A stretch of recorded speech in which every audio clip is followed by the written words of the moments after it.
Olá, meus amigos, aqui é o professor Marcelo e este é o canal Resenha Forense, quinto encontro do nosso grupo de estudos em positivismo jurídico. Se você gosta do canal, se inscreva, curta o vídeo e ajude o Resenha Forense no Apoia-se ou ainda sendo membro. Os links estão embaixo na descrição do vídeo. O quinto encontro enfrenta o quinto capítulo da obra de Herbert Hart, que é intitulada O Conceito de Direito, né?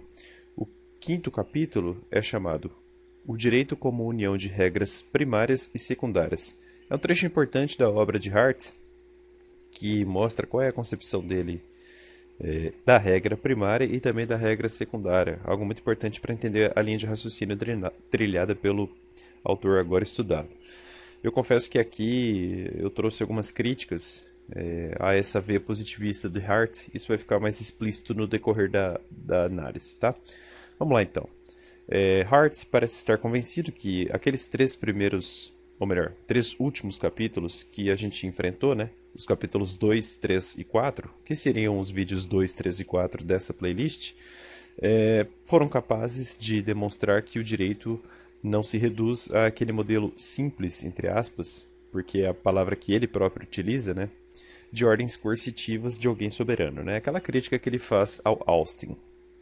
E nem foi necessário buscar no direito internacional, como críticos agem, aspectos que enfraquecessem a tese. O próprio direito interno, né, direito doméstico, digamos assim, traz aspectos que de per si já chamaram a atenção de Hart. E ele explora justamente esses pontos antes de falar propriamente do direito internacional. As falhas da teoria criticada se resumem nos seguintes pontos, isso de acordo com Hart. O primeiro é o seguinte: a lei criminal pode parecer com a ordem ameaçadora de alguém no assalto, mas a lei tem em si um aspecto não presente no segundo caso, qual seja a vinculatividade que impregna o próprio legislador. Segundo ponto: o direito concebe poderes públicos e poderes privados de maneira que há variedades jurídicas que não são fundamentadas em ordens ameaçadoras. Terceiro ponto: existem regras jurídicas que diferem das ordens quanto à origem. E quarto, último ponto: essa análise do direito como algo soberano e habitualmente obedecido, necessariamente isento de qualquer limitação jurídica, não foi capaz de explicar a continuidade da autoria legislativa que caracteriza o sistema jurídico moderno. Ademais, a pessoa ou as pessoas soberanas não puderam ser identificadas nem com o eleitorado, nem com o órgão legislativo de um Estado moderno. A partir do novo levantamento, de um novo levantamento, melhor dizendo, do que foi dito no terceiro capítulo e examinado resumidamente no encontro anterior, Hart, então, identifica claramente dois tipos de regras, né, que é a parte importante da obra. O tipo 1, que eu chamei de tipo 1, é o básico ou primário, né, regra primária. Aos seres humanos é exigido que façam ou que não façam algo, quer queiram ou não. Essas regras primárias impõem deveres, enlaçam ações que envolvem movimento ou mudanças físicos. Tipo 2. Normas parasitas ou secundárias em relação ao tipo 1. Elas asseguram aos seres humanos possam criar, ao fazer ou dizer certas coisas, novas regras do tipo primário, extinguir ou modificar as regras antigas, ou determinar de diferentes modos a sua incidência, ou fiscalizar a sua aplicação. Essas regras atribuem poderes, públicos ou privados, tornam possíveis os atos que conduzem não só a movimento ou mudanças físicos, mas também a criação ou a alteração de deveres ou de obrigações. A partir disso, Hart diz que tem a intenção de mostrar como os tipos 1 e 2, que eu acabei de mostrar, primário e secundário, portanto, interagem reciprocamente, talvez com uma distribuição de cargas diferentes, né? Às vezes prevalecendo o tipo 1 e às vezes o tipo 2, mas como eles interagem reciprocamente na busca pela definição do que seja direito num dado espaço com soberania. E aí ele enfrenta o vocábulo obrigação, né? O que significa obrigação na metalinguagem jurídica? Um problema interessante. A teoria do direito que o concebe como ordens coercitivas tem seus erros, né? É a crítica que Hart reconhecidamente faz a Austin, Mas uma coisa é acertada, né? Onde houver direito, haverá uma pauta de não facultatividade, ou de obrigação, em outros termos, né? Envolvendo condutas humanas, né? Faça algo ou não deixe de fazer algo. No exemplo do assaltante, que Hart sempre dá, ninguém ousará, né, dizer que a vítima tinha uma obrigação ou um dever de entregar a coisa desejada para o ladrão, né? Não parece crível, então, negar que a vítima é obrigada a entregar algo. Mas mesmo assim, mesmo que haja esse ponto de vista só ontológico, nenhum civilista dirá que há aí uma obrigação jurídica, né? Austin teria menoscabado esses pontos, né? Enfim, Hart diz que a afirmação de que alguém tinha a obrigação de fazer algo é de tipo diferente e há muitos sinais desta diferença. Hart teria menoscabado esses pontos, como eu falei, focando somente na possibilidade de alguém obrigado, entre aspas, sofrer um castigo ou um mal, segundo um juízo de avaliação de possibilidades do caso, né? Ah, será que eu vou ou não vou tomar um tiro se eu entregar a res furtiva aqui, digamos assim. O problema de se pensar só nesse jogo de previsibilidades é dual. O primeiro, ignora os fundamentos pelos quais os tribunais aplicam sanções, por exemplo, né? Não é só uma questão de previsibilidade, há um fundamento de norma, de regra. E segundo, com palavras do próprio Hart agora, ipsis literis, se fosse verdade que a afirmação de que uma pessoa tinha a obrigação significava que ela provavelmente sofreria em caso de desobediência, seria uma contradição dizer que a obrigação, por exemplo, de se apresentar ao serviço militar, mas que, devido ao fato de ter escapado à jurisdição ou de ter corrompido com sucesso a polícia ou o tribunal, não havia a menor hipótese de ser apanhado ou sujeito a castigo. De fato, não há qualquer contradição ao dizer isto, e fazem-se frequentemente tais afirmações e são compreendidas. Sendo assim, é claro que não se descobrirá uma obrigação na situação do assaltante armado, embora a noção mais simples de ser obrigado a fazer algo possa ser mais bem definida através dos elementos aí presentes. Herbert Hart sugere em linhas gerais que a obrigação verdadeiramente jurídica seria aquela fundamentada por uma pressão social séria, e embora deixe claro que há ainda o problema da linha divisória aqui entre o direito e a moral. Abstraído esse tema, né, da diferença entre o direito e a moral, a obrigação jurídica, segundo Hart, tem uma pressão séria, fundamentada por regras importantes, porque se crê que são necessárias à manutenção da vida social ou de algum aspecto desta altamente apreciado. Cá entre nós, o que me chama muita atenção aqui, né, é como os positivistas são criativos, de algum modo, ao tocarem, até sem querer, em assuntos metafísicos que eles tanto negam, né? É preciso salientar, olha, a obrigação só é verdadeiramente jurídica quando for pautada por uma pressão social séria, que seja importante para manter uma sociedade, né? Só que isso não é um problema metafísico, né? Enfim.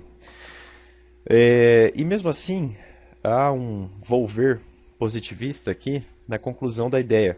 Hart diz: em qualquer momento dado, a vida de uma sociedade que decorre de harmonia com regras, jurídicas ou não, provavelmente virá a consistir numa tensão entre os que, por um lado, aceitam e cooperam voluntariamente na manutenção das regras, e assim veem o seu próprio comportamento e o das outras pessoas em termos de regras, e os que, por outro lado, rejeitam as regras e atendem a elas apenas de um ponto de vista externo como sinal de possível castigo. Uma das dificuldades que confrontam qualquer teoria jurídica empenhada em fazer justiça à complexidade dos fatos consiste em lembrar-se da presença de ambos estes pontos de vista e não definir um deles como não existente. Talvez todas as nossas críticas da teoria das obrigações em termos de predição possam ser melhor sintetizadas na acusação de que isto é o que ela faz ao aspecto interno das regras obrigatórias. Aí, num momento adiante, ele vai falar dos elementos do direito. Aqui eu trago mais críticas a Hart. É perfeitamente possível, segundo Hart, imaginarmos sociedades sem poder legislativo, né, sem parlamentos, sem tribunais, sem funcionários, sem burocratas que fazem o direito atuar, né, o direito estatal. Embora ele não fale em direito estatal, é isso que ele faz denotar, evidentemente. Basta que haja a presença daquelas regras que Hart chamou de primárias, né? Aquele tipo 1 que eu descrevi anteriormente, que na verdade Hart descreveu e eu mostrei aqui. E segundo Hart, tais regras encontram-se sempre de fato nas sociedades primitivas de que temos conhecimento, juntamente com uma variedade de outras regras que impõem vários deveres positivos aos indivíduos, de execução de serviços ou de prática de contribuições para a vida comum. E aqui o nosso autor entra num ponto bastante criticável, na minha opinião. Hart sustenta a possibilidade de uma sociedade sem parlamento, digamos assim, e num contexto só abstrato, simplesmente diz o seguinte: só uma pequena comunidade estreitamente ligada por laços de parentesco, sentimentos comuns e crenças fixadas num ambiente estável poderia viver com êxito em tal regime de regras não oficiais. Em quaisquer outras circunstâncias, uma tão simples forma de controle social deverá revelar-se, deficiente e exigirá um comportamento de diferentes modos. Para Hart, as regras dessa sociedade, que só ele imagina, jamais formarão um sistema, a ponto de, assim, terem similitude com nossas regras de etiqueta. Resta saber aqui, meus amigos, de qual sociedade Hart está falando, né? Ele está falando de condados feudais? De amontoados de pessoas num espaço qualquer, com soberania? De agrupamentos privados que seguem princípios libertários? Enfim, né? E aí Hart prossegue. Se surgirem dúvidas acerca de quais são as regras ou acerca do preciso âmbito de certa regra dada, não haja um processo para resolver esta dúvida, quer por referência a um texto dotado de autoridade. E aí notem, eu até coloquei, né? Notem aí a veia positivista do autor. Porque, evidentemente, tal processo e reconhecimento, quer do texto, e eu pergunto, precisamos do texto, né? Quer das pessoas dotadas de autoridade, envolve a existência de regras de um tipo diferente das regras de obrigação ou dever, que são, por hipótese, tudo que o grupo tem. Este defeito na estrutura social simples das regras primárias pode ser designado como a sua incerteza. Eu insisto aqui no ponto crítico que eu já mostrei, né? Trazendo perguntas. As modernices e invencionices republicanas e estatulatárias foram capazes de reduzir o problema que Hart está narrando? Para dar outro exemplo, o sistema de precedentes aqui no Brasil, né, do CPC de 2015. Afinal, foi um sucesso? Né? Uma monarquia com um sistema jurídico consuetudinário, que tenha sobrevivido séculos e séculos, precisou de tudo isso para ter segurança ou certeza? Fica o questionamento, e aí eu trago mais uma vez a pergunta, né? De que sociedade Hart está falando? O que é a tal sociedade primitiva ou simples, né? É muito abstrato. Eu não entendi a ideia do autor, com todo respeito. Outros defeitos da sociedade simploriamente imaginada por Hart, que de resto não trouxe exemplos mais concretos, seriam, além da incerteza, letra A, e na verdade seria o segundo problema, né, defeito, o caráter estático das regras, já que o único meio de alteração das regras reconhecido em tal sociedade seria o processo lento de crescimento, de modo que não haverá em tal sociedade um meio de adaptar deliberadamente as regras às circunstâncias em mutação, quer através da eliminação das regras antigas ou da introdução de regras novas, porque, de novo, a possibilidade de fazer isto pressupõe a existência de regras de um tipo diferente das regras primárias de obrigação pelas quais a sociedade exclusivamente vive. Esse ponto de Herbert Hart me parece igualmente contestável. Mais uma vez, pesa contra o raciocínio a falta de um exemplo mais claro do que seria a tal sociedade simples sem um modernoso parlamento, né? Como o Hart explicaria o direito feudal? Enfim, não está bem explicado o raciocínio, né? Ele parte de uma premissa metafísica, nega a metafísica e chega num ponto que é positivista, não é? Menoscabando detalhes e um gigantesco, uma gigantesca gama de complexidades sociais que pungem qualquer sociedade civil. Enfim, o raciocínio, na minha opinião, não é muito claro. O terceiro defeito, né, seria a ineficácia da pressão social difusa, que faz manter as regras, segundo Hart, né? Nesse outro ponto marcadamente positivista, o autor aponta que este terceiro defeito desta forma simples de vida social é a ineficácia da pressão social pela qual se mantém as regras. E ele seria o seguinte: as disputas sobre se uma regra admitida foi ou não violada ocorrerão sempre e continuarão interminavelmente em qualquer sociedade, exceto nas mais pequenas, está escrito assim na tradução, eu diria, exceto nas menores, né? Enfim, se não houver uma instância especialmente dotada de poder para determinar de forma definitiva e com autoridade o fato da violação. Então, mais uma vez, uma veia positivista aqui do Hart, né? Uma visão muito estatal do direito, enfim, como se o direito realmente precisasse dessa muleta e como se não houvesse um fenômeno jurídico privado, ou pré-estatal, ou feudal, ou indígena, por exemplo, por que não? Enfim, acho que o raciocínio não é muito bem desenvolvido. Para cada um dos defeitos, né, que em poucas palavras, número 1, incerteza, número 2, caráter estático e número 3, ineficácia, Hart aponta 3 remédios que seriam os seguintes, né? É claro que é um remédio concebido positivamente, né? Pela via do positivismo. Para o remédio da incerteza, Hart diz o seguinte, ou melhor, o remédio da incerteza, né, seria o seguinte.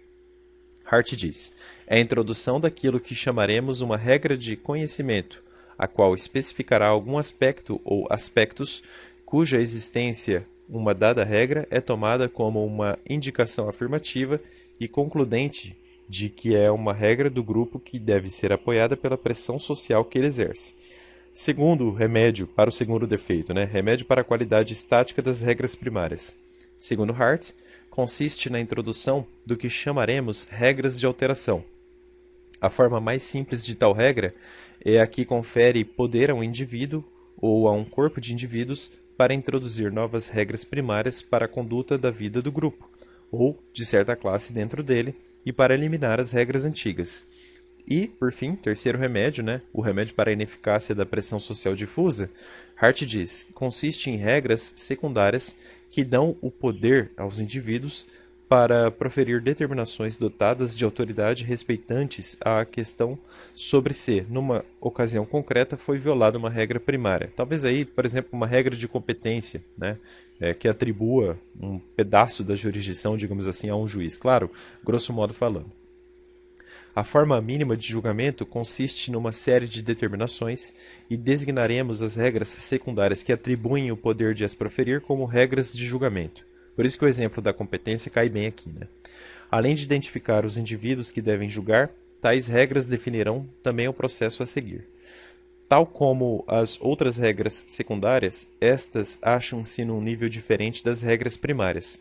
Embora possam ser reforçadas por regras ulteriores que imponham deveres aos juízes para julgar, não impõem deveres, mas atribuem poderes judiciais a um estatuto especial às declarações judiciais sobre a violação de obrigações. Terminamos aqui o quinto encontro. Eu volto na próxima aula, no sexto encontro, sexto capítulo já da obra, intitulado Os Fundamentos de um Sistema Jurídico, dentro de Hart. Um abraço e até mais. Tchau, tchau.